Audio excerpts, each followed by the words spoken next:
नमस्कार, मैं नेहा स्वागत करती हूँ आपका न्यूज रांची मेल में। और इस वक्त मैं मौजूद हूँ राजभवन स्थित, जहाँ पे आप देख सकते हैं यहाँ पे धरना प्रदर्शन किया जा रहा है, वो भी झारखंड तीसरा मोर्चा की ओर से, जहाँ पे हम उठते हैं और जानते हैं कि क्या कुछ कारण है। आज आप लोग यहाँ पे जुड़े हैं झारखंड तीसरा मोर्चा की ओर से और यहाँ पे धरना दिया जा रहा है। क्या कुछ मुख्य मांगे हैं आप लोगों की?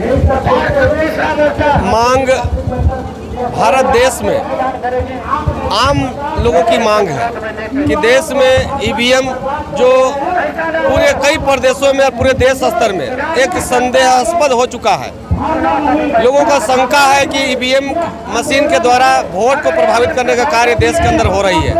इसके लेकर के झारखंड तीसरा मोर्चा के तत्वाधान में आज एक दिवसीय इस रांची के राजभवन परिसर पर धरने के में हमारा लोक हित अधिकार पार्टी समर्थन में आई है। सैकड़ों की संख्या में तीसरा मोर्चा के संयोजक पूर्व के मंत्री लालचंद महतो जी के निर्देशानुसार और हमारे प्रदेश अध्यक्ष श्रीमान सुनील साहू जी के निर्देशानुसार लोक हित अधिकार पार्टी जो समान विचारधारा रखती है, हमारी मांग है देश में अविलंब ईवीएम को हटाकर बैलेट पेपर से चुनाव कराई जाए।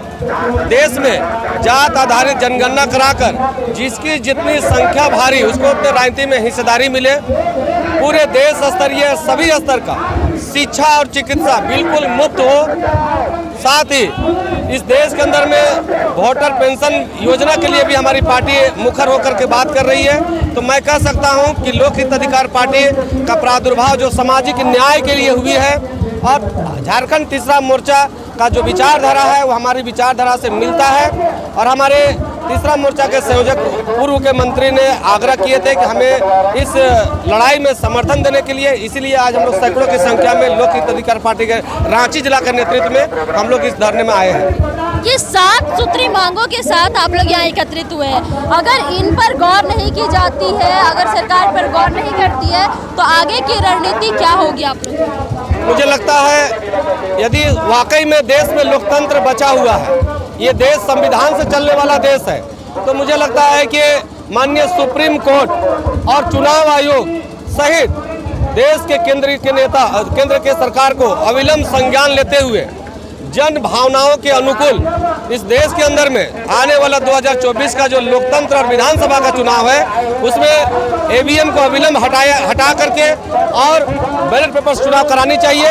तभी हमको लोकतंत्र और इस संविधान और पर भरोसा जनता को होगी। जब देश के कोने कोने से जब मांग उठ रही है कि बैलेट पेपर से कहीं न कहीं बड़ी पार्टियां, केंद्र की पार्टियां अपने पक्ष में अपने वोट करा करके लोकतंत्र का मजाक बनाया जा रहा है, ऐसे में माननीय सुप्रीम कोर्ट और चुनाव आयोग को संज्ञान लेकर मुझे पूरा विश्वास है इस धरना और पूरे देश के अनेक जगह धरना हो रही है और हमें पूरा विश्वास है कि 2024 का चुनाव में ये बैलेट पेपर से ही चुनाव कराएंगे चुनाव आयोग और माननीय सुप्रीम कोर्ट इस पर संज्ञान लेंगे। ये हमारे साथ हरिनाथ साहू जी मौजूद थे, जिन्होंने अपनी 7 ऐसी सूत्रियों की मांग रखी, जिसमें से उन्होंने कहा कि ईवीएम मशीन हटाओ और जिस तरह से ड्राइविंग लाइसेंस बनते हैं उनकी फीस जो है माफ की जाए और भी ऐसी बहुत सी बातें इन्होंने रखी। उनका कहना है कि सरकार जल्द से जल्द इस पर संज्ञान ले, वरना 2024 में भी इसका परिणाम देखने को मिलेगा। ऐसे ही तमाम अपडेट्स के लिए बने रहे न्यूज रांची मेल के साथ। मैं नेहा।